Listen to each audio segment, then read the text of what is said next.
terbang rendah untuk menghindari radar dari Iron Dome. Jadi itu sebenarnya kejadian kemarin itu drone dari Iran masuk ke wilayah Benyamin Netanyahu itu bisa jadi bikin suatu alasan untuk menyerang Iran. Jadi itu sebenarnya bunuh diri juga itu Iran itu. Padahal sudah ibarat kata mereka kan diam-diam kan, tapi ingin terus menyerang. Nah, ini menjadi kunci bagi Israel. Dengan kuat dia akan menjadikan alasan itu untuk menyerang Iran dengan sungguh-sungguh. Bukan pada Menyerang, konteks tidak mungkin ada saat serangan perang konvensional itu nggak mungkin. hmm, Karena nanti yang iya mati Pak. Iran yang pro Israel itu kan pasti kan. Mm-mm. Jadi Iya itu pasti kalau kalau menurut teman-teman Iran itu kemarin kalau waktu saya kumpul-kumpul sama mereka itu orang-orang ini ya, mereka bilang pasti nanti modelnya kayak si presiden Iran matinya, si Khamenei ini. oh, betul betul. Betul sekali Pak. Bahkan sekarang Kemungkinan siapa Israel itu kan lagi cari kambing hitam kan, sengaja biar mm-mm. dihajar satu-satu, nanti terakhir mungkin salahnya kamu nih tembak der gitu.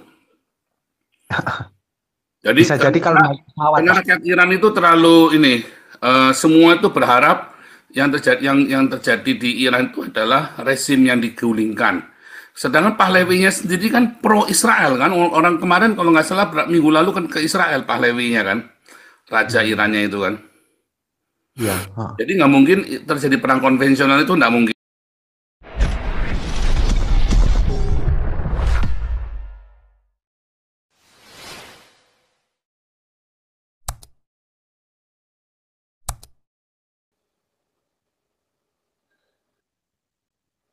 Lanjut, lanjut. Sadek, sadek. Permesta mana ya sama ompung ya? Sadek, sadek. Mana nih sadek nih? Si Permesta sama si ompung kemana nih ya? Tumben nggak masuk. Shalom Lagi Pak masih Paul. ngopi, Pak Tawal. Oke, oke, sadek dulu deh, sadek. Silakan, sadek. Shalom Pak Paul. Shalom. Shalom semuanya. Ya ini menyoal tentang drone. Drone drone yang dipakai oleh Iran itu kenapa bisa masuk wilayah Israel? Karena Iron Dome, sistem Iron Dome itu menyasar radar dari rudal yang ukurannya agak besar ya kan. Sedangkan drone itu kan dia bisa terbang rendah. Bahkan itu kan kecil ya. Itu dari fiber itu drone-nya itu. Itu drone drone yang di pasaran ada itu. Itu seperti eh, yang di perang Ukraina itu. Perang Ukraina itu kan tanknya Rusia itu kalahnya kalahnya karena drone-drone murah itu, drone-drone yang harganya 300-an ribu rupiah kalau di kurs rupiah kan gitu. Itu bisa masuk, tapi daya ledaknya itu kecil, tapi bisa meledakkan tank. Karena apa?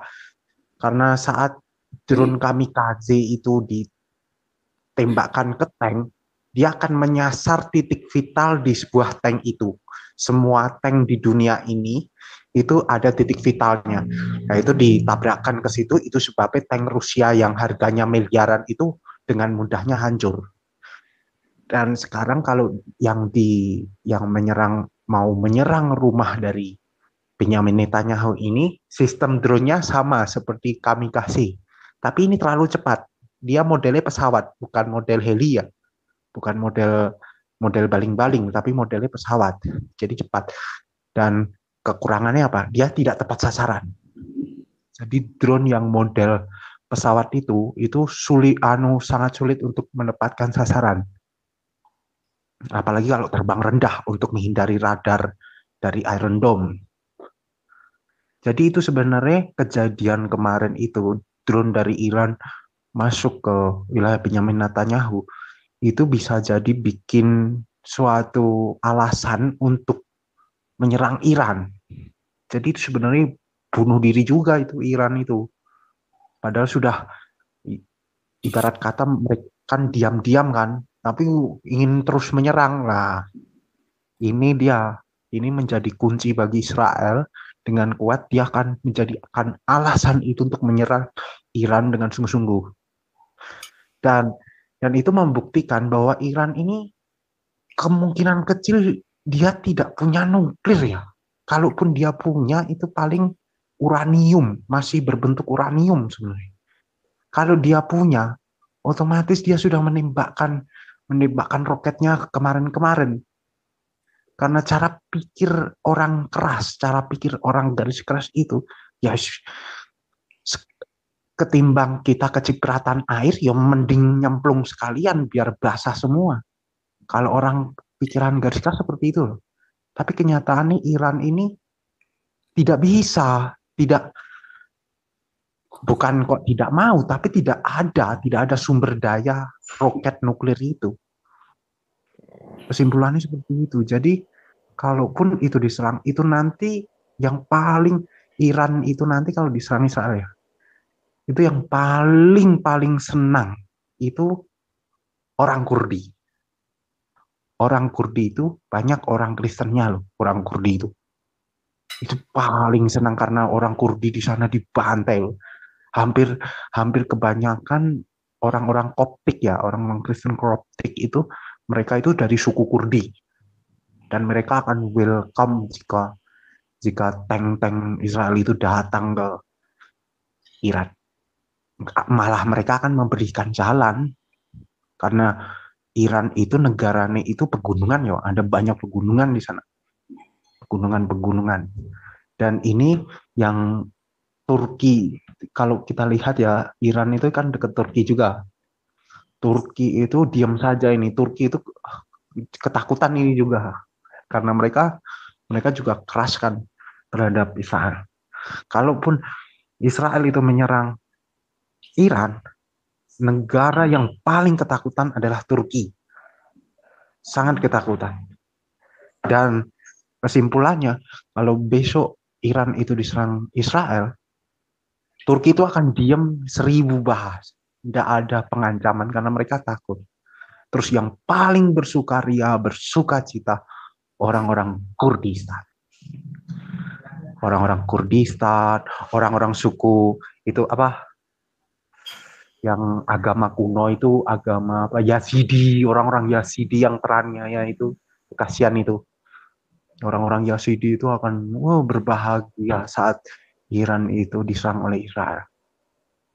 Tapi ini membuktikan dulu kita pernah dengar di berita-berita sekitar tahun 2012 sampai ke bawahnya itu orang-orang di perang di Irak, Syria, perang di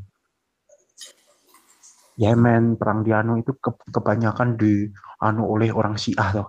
Orang-orang Syiah itu tapi kenyataannya di sini saat perang melawan Israel itu enggak nyampe 5 bulan mereka hancur lebur. Itu luar biasa itu. Sangat luar biasa itu. Betapa mengerikannya itu kekuatan Singa Yehuda itu. Itu sangat mengerikan itu. Jadi orang di Indonesia ini jangan main-main lah. Udah hindari Singa Yehuda. Kalau masih jadi zebra, mending zebra itu cari rumput yang banyak. Jangan deketi singa. Itu saja Pak Paul. Terima kasih. Ya, mungkin saya tambahkan ya Pak ini bahwa kalau menurut IAEA itu yang Badan Pengawas Atom Nuklir itu Iran tuh sudah 80% dalam produksi senjata nuklir 80%. Jadi makanya harus dihabisin itu nuklirnya. Karena kalau dia 100% itu Iran pasti ngirim ke Israel. Ya, tapi menurut IAEA itu dia baru 80% bisanya ya teknologinya. Ya. Terus itu pertama itu. Terus yang kedua bahwa drone itu si Hizbullah Iran itu sesumbar bahwa jarak tempuhnya 90 km. Ya, 90 km. Sedangkan dari Sungai Litani di Lebanon sampai perbatasan Israel itu hanya 30 km. Ya, kalau saya prediksi pasti dia akan berangsek terus nih, Israel akan menguasai semua Lebanon gitu loh. Karena apa? Bayangin dia kalau dia drone itu 90 km, berarti apa dia? Drone 90 km ya kan bisa terbang bisa kemana aja kan? Ya kan dia sesumbar tuh, Hizbullah sama Iran dari sesumbar bahwa drone-nya dia bisa sampai 90 km. Sedangkan jarak Litani ke perbatasan Israel itu 30 km. Ya berarti kan pasti kena juga, pasti makanya biarpun ini Israel udah masuk ke sampai Sukanitani, tapi kan tetap aja ada serangan-serangan di Israel Utara ya, karena itulah drone-dronenya si Iran ini bisa menempuh jarak 90 km gitu loh. Makanya pasti rangsak terus Israelnya, pasti sampai seluruh Lebanon gitu, sampai sebulannya keluar seperti itu. Ya itu yang kedua. Kemudian apalagi tadi ya, Pak Tri, udah itu aja dulu deh, makasih. Oh ya, saya tambahin Pak Stefan ya, Pak Stefan. Drone yang dipakai itu ya, itu bongkar pasang loh, Pak. Itu bisa dibongkar, dipasang lagi di mana saja itu bisa. Sedangkan penduduk Israel itu ya, pedagang-pedagangnya itu kan kebanyakan dari Palestina, bahkan dari orang Iran juga ada yo yang berjualan di situ, Pak. Ada yang orang Yordania juga banyak di situ. Kita kan nggak tahu, mungkin yang menerbangkan itu yo dari orang-orang pendatang, pedagang-pedagang pendatang itu kan kita nggak tahu ya, Pak. Yang sudah terafiliasi dengan cara pemikiran radikal itu sendiri. Terus soal drone itu ya memang Iran punya, tapi belum sampai jadi seperti saya setuju dengan pendapatnya Bapak Stefan ya. Itu kemarin itu saya pernah dengar itu Iran dapat nuklir itu kan dari Korut ya, Korea Utara kalau nggak salah. Jadi Korut itu ngirim mentahannya saja, bukan berbentuk nuklirnya, karena kalau mentahan kan bisa dibawa kemana-mana. Kalau mentahan itu, kalau berbentuk nuklir kan sulit, bisa terlalu besar lah kalau diselundupkan. Tapi itu memang kalau sifat dari kelompok ini itu suka pamer, Pak, suka pamer dengan persenjataannya, itu mereka suka pamer. Dari dulu itu mereka suka pamer. Itu senjata-senjata kuno era Soviet itu sering dipamerkan, bahkan ada hari-hari tertentu mereka berkampanye kan, tentara Syiah ini kan, dan mereka itu sangat kuat itu di Syria, Pak, itu Bashar al-Assad gitu kan, mereka sangat kuat sebenarnya, tapi nyatanya Bashar al-Assad yo diem saja loh, Pak. Yang Bashar al-Assad itu padahal sekutu dekat dari Iran itu, dia diem loh. Sampai detik ini nggak ada dia bersuara loh, Bashar al-Assad itu. Padahal dia sekutu paling dekat dari Iran dan Hizbullah. Dan ini sangat aneh ya, sangat gimana ya, sangat bikin janggal juga. Kenapa Presiden Bashar al-Assad itu diem seperti itu ya? Apakah karena penduduknya banyak yang pro Israel? Karena di situ banyak sekali kaum minoritas di situ ya. Tapi itu nanti pendapat saya, ini nanti Iran ini kalau diserang ya Pak ya, itu perlawanannya tidak akan sengit seperti perang-perang tentara Syiah Sudah nggak ada. Tapi nggak mungkin nyerang. Tidak mungkin ada serangan perang konvensional, itu nggak mungkin. Karena nanti yang mati Iran yang pro Israel itu kan pasti kan. Jadi ya, itu pasti kalau menurut teman-teman Iran itu kemarin, kalau saya kumpul-kumpul sama mereka itu orang-orang ini ya, mereka bilang pasti nanti modelnya kayak si presiden Iran matinya, si Khamenei ini. Betul sekali Pak. Bahkan sekarang Israel itu kan lagi cari kambing hitam kan, sengaja biar dihajar satu-satu, nanti terakhir mungkin salahnya kamu nih, tembak gitu. Jadi bisa jadi kalau karena rakyat Iran itu terlalu semua itu berharap yang terjadi di Iran itu adalah rezim yang digulingkan. Sedangkan Pahlawinya sendiri kan pro Israel kan, orang kemarin kalau nggak salah minggu lalu kan ke Israel Pahlawinya kan, raja Irannya itu kan. Iya. Jadi nggak mungkin terjadi perang konvensional, itu nggak mungkin. Iya. Yang benar adalah itu tadi serangan rezim penggulingan rezim yang dibiayai secara masif oleh kayak zamannya Soekarno digulingkan itu ya, sama Soeharto digulingkan. Pembiayanya massal itu ya, pembiayaan yang masif itu ya, yang begitu besar juga terguling, juga banyak pengkhianat. Yang paling mungkin hanya itu, atau ya tadi dibunuh Uh, si Khamenei dibunuh. Tapi kalau Khamenei Waduh, Pak. dibunuh kan nggak selesai, maunya kan siapa digulingkan terus dipenjara kan, diadili kayak Saddam kan. Aha. Wah itu kan lebih mengerikan lagi kan. Kalau dibunuh mah selesai ceritanya udah. Kalau digulingkan terus disidang, diadili segala macam, wah itu kan jadi drama baru kan. Wah itu kemenangan telak itu buat Israel itu. Terus Israel dapat sekutu kan, dapat sekutu baru si Pahlavi kan. Hmm. Itu kalau yang misalnya orang waras ya, mesti kita secara ini tinggal si Prabowo ini gimana nih, nasib kalian ini bagaimana nih?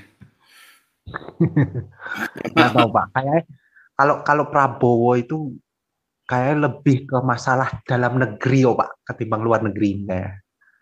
Heeh. Nggak sampai ngikuti masalah luar negeri, masalah dalam negeri banyak. Sekarang kalau ngumpulin 2 triliun lagi itu dari mana uangnya? Buat makan gratis tuh. Bisa gereja tuh kaya Gitu. sekali. Jadi Gereja. si Asim akan pendekatan ke gereja. Yang bisa ngasih makan itu hanya gereja. Islam nggak bisa, dari dulu nggak bisa. Yang bisa ngasih makan begitu dari dulu ya, dari abad ke abad hanya gereja.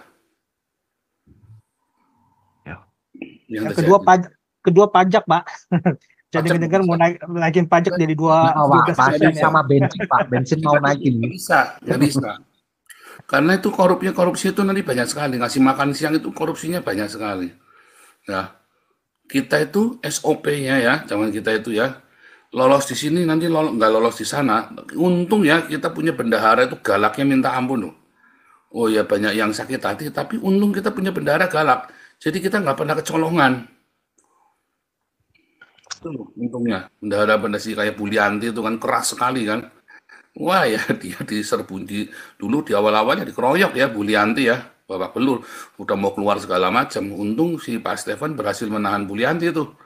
Jadi kita nggak pernah kecolongan. Nah di awal-awal dulu ya namanya proses ya, kita nyaris kecolongan. Terus kan bendaharanya ganti Bulianti. Sejak pegang Bulianti itu kita udah nggak pernah sama sekali, udah nggak ada cerita. Pokoknya nakal sekali kita konangan kasih surat peringatan, kedua suruh mundur. Soalnya dari kan ini kan uang masyarakat saudara ya. Jadi tapi memang ya kalau saya ngeliat ya dulu Pak Etus Agung aja saya dengan cita-citanya, saya kan pernah masuk ke dapur umumnya gede banget itu ya. Itu tuh juga sama, selalu ada kebocoran di situ. Jadi kalau misalnya negara mau ngasih makan siang, oh itu bukan perkara gampang, itu perkara yang hebat, harus dipuji dan harus dicoba. Tetapi negara itu nggak punya sistem, sekarang sudah korup, ya kan? Yang bisa gereja, kenapa dekat? Gereja itu kan dekat dengan masyarakat, langsung ke ini kan. Jadi hanya gereja yang bisa mengelola itu. Masjid punya nggak bisa, masjid nggak punya sistem, nggak kayak gereja kan punya sistem. Apalagi gereja Katolik, wah kalau gereja Katolik misalnya nih, dana dikelola oleh gereja Katolik, bukan cuma dikelola, ditambahi itu nanti. Jadi si Hasim itu kan tangan kanannya Prabowo, adiknya sendiri kan. Pasti akan kerjasama dengan gereja untuk kasih makan. Itu nanti tak jamin jalan itu, proyek kasih makan siang itu. Tak jamin jalan. Kasihkan gereja Katolik sama kayak GKI itu ya, GKI, gereja Katolik, GKJ, yang sistemnya tuh udah jadi, tak jamin jalan itu. Kalau kasih ke gereja karismatik pun kadang-kadang ya dikorup. Pendetanya mata duitan, mau di Lamborghini. Tapi kalau kasih ke gereja Katolik, GKI, GKJ, ya kalau HKBP jangan, maling juga pendetanya, porusnya dan KB. Tapi ya bener juga sih. Porusnya ngawur. Tanya Budora ini. Ngamuk-ngamuk. Tapi Pak Pol. Iya, Budora. Iya, Pak Andi. Saya lihat minggu lalu ya di YouTube, saya lihat itu sekolah-sekolah di Korea itu, saya lihat di kitchennya, itu gila. Persiapan makanan buat anak-anak sekolah ini, waduh, makanannya tuh nutrisi. Di Eropa kan juga sama kan, di Amerika kan juga sama. Sekolah-sekolah yang makan siangnya di sekolah, yang menjalankan makan siang sekolah, mereka punya dapur yang luar biasa, Pak. Iya, alat-alatnya itu semua stainless steel. Stainless. Kalau di Indonesia itu bikin satu model di Jakarta gitu, dibikin kitchen kecil, semua alat-alatnya standar, krunya di apa namanya, di training, makanannya apa, masakannya apa, terutama buah-buah segar, banyak sayuran. Lihatnya Petrus Agung aja, di gerejanya Petrus Agung itu udah jadi itu Pak, dapur umumnya. Saya pernah masuk Pak, rice cookernya saja itu 3x3 Pak, rice cookernya Pak. 3 meter kali 3 meter itu satu ruangan tuh rice cooker semua itu. Terus dalamnya kasih rak, kalau jadi berasnya itu taruh di nampan itu ya, kayak tempat bikin roti itu, berasnya di situ semua, sama kasih air semua ditingkat-tingkat gitu, terus ditutup. Nah, terus mereka setelah matang racik, makanannya dagingnya, sayurnya, bikin apa ya, di dalam kotak, di dalam tepak itu, terus tepaknya itu di freezer semua, masuk freezernya gede lagi Pak. Freezernya juga satu kamar itu, beberapa kamar gitu ya, di freezer. Setiap kali waktu si Ganjar minta untuk Gavatar itu, setengah jam nyampe Pak. Semarang kan maksudnya kan minta sama maksudnya Pak. Itu karena saya pernah masuk ke dalamnya dapur umumnya mereka Pak. Saya bilang sama Pak Stefan, yang dipakai dibeli aja alat-alatnya. Nanti. Enggak, maksudnya kan gini Pak Po. Itu semua itu doable, bisa dikerjakan. Asal nggak ada korupsi ini segala macam. Ya, makanya itu diatur. GKI sama Katolik Pak, itu dijamin tidak korupsi Pak. Kalau urusan duit itu gampang. Indonesia ini ada duit banyak. Cuman sistemnya yang ngaco. Jangan sampai ada orang yang benalu ini nempel. Itu aja sih. Kalau bukan karena gini Pak, sistemnya itu dari ujung ke ujung sudah korup. Jadi kalau misalnya mau dikasih ke Indonesia, ke non gereja, bahkan masjid, dijamin korup Pak, tak jamin. Tapi kalau dikasihkan ke gereja Katolik Pak, sama dikasih ke GKI, ya, yang saya tahu kan itu, karena saya cukup tahu ya dalam-dalamnya mereka, itu nggak bisa dikorup Pak, karena mereka punya sistem audit, mereka ada eksternal audit, internal audit, mereka juga punya laporan keuangan bulanan, orang-orang yang pengurus-pengurusnya itu semua juga diganti tiap berkala. Jadi mereka terutama itu Bapak, terutama yang supplier-suppliernya ini kadang banyak yang bangsat semua di ini. Gereja. Bahkan nanti sama gereja ditambahi Pak. Benar yang kata Pak Paul. Kasih makan 500, misalnya kan satu wilayah itu 500. Si gerejanya nambahin lagi Pak. Oke, saya nambahin lagi 500. Pak Paul, saya pernah menangani 4 tahun kasih makanan kesehatan buat anak-anak sekolah SD ya, 4 tahun ya, saya ikut gabung. Jadi dapurnya itu stil makanannya betul-betul sehat ya. Saya ikut gabung 4 tahun. Jadi kalau misalnya ada budget kegiatan bukan hanya makanan kesehatan aja yang mereka dalam grup sekolah itu ya. Misalnya ada aktivitas anak-anak, ada anak-anak yang tak mampu, kita berusaha ibu-ibunya mencari dana dari dalam atau kita pergi ke bank meminta dana. Karena ada yayasan seperti ada Verain yang khusus buat itu ya. Iya, betul. Kayak kami kan Verain namanya. Di mana juga jadi sekolah. Jadi gini Pak Paul. Verain khusus buat ngurusin anak-anak itu. Iya. Enggak, jadi gini Pak Paul. Pemerintah. Jadi punya NGO, non-government. Iya. Jadi gini Pak Paul, jadi si Prabowo bisa ngomong, waktu jam-jam sekolah, saya tidak mau melihat anak di jalanan.